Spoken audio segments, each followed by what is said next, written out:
අල්ගම යට්ටෝගොඩ கேகாலை அம்பலகந்த கடுகண்ணாவு அல்கடுவ வத்தேகம ஆகிய பகுதிகளிலும் மக்கள் குரங்குகளின் அச்சுறுத்தலினால் கடுமையாக பாதிக்கப்பட்டுள்ளனர். இந்த பகுதிகளில் விவசாயிகள் மட்டுமன்றி மக்களின் வாழ்க்கை நிலைக்கும் மிகப்பெரிய அச்சுறுத்தலை குரங்குகள் ஏற்படுத்தியுள்ளதாக எமது செய்தியாளர் அறிவித்துள்ளார்.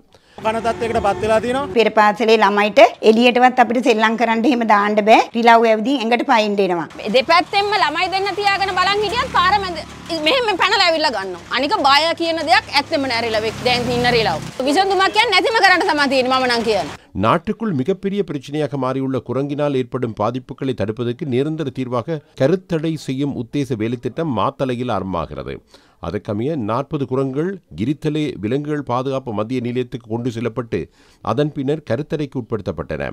அதன் பின்னர் அவை பிடிக்கப்பட்ட இடத்திலேயே மீள விடுவிக்கப்பட்டன. எதிர்காலத்தில் நாடு முழுவதும் இந்த வேலைத்திட்டம் முன்னெடுக்கப்பட உள்ளது. கொழும்பில் இடம்பெற்ற நிகழ்வில் கலந்து கொண்ட அமைச்சர் இது தொடர்பில் கருத்து வெளியிட்டார். விவசாய நிலங்களுக்கு பாதிப்பு ஏற்படுத்தும் குரங்கு உள்ளிட்ட வன ஜீவராசிகளை விவசாய நிலத்திலிருந்து வெளியேற்றுவோம். அதை நிச்சயம் செய்வோம். அதை செய்யாமல் விவசாயம் தொடர்பில் பேச முடியாது. விவசாயம் மட்டுமல்ல, மக்களின் ஏனைய வாழ்க்கை நிலையும் பாதிப்படைந்துள்ளது. வெளிநாடுகளுக்கு ஏற்றுமதி செய்வது தொடர்பிலும் கவனத்தில் கொள்வோம். எமது நாட்டில் தீவுகள் உள்ளன. அந்த தீவுகளுக்கு அனுப்புவது குறித்தும் திட்ட முன்மொழிவுகள் தயாரிக்கப்பட்டு வருகின்றன. சுற்றுலாத்துறையோடு தொடர்படும் வகையில் இது இடம்பெறும். சுற்றுலாத்துறை, விவசாயிகள், பொதுமக்களின் வாழ்க்கை உள்ளிட்ட அனைத்தையும் கவனத்தில் கொண்டு இதற்கு நாம் நிச்சயம் தீர்வொன்றை தேடுவோம். இதனை இன்னும் ஒரு பரம்பரைக்கோ இன்னும் ஒரு யுகத்துக்கோ அல்லது இன்னும் ஒரு போகத்துக்கோ நீடித்து செல்வதற்கு விட மாட்டோம்.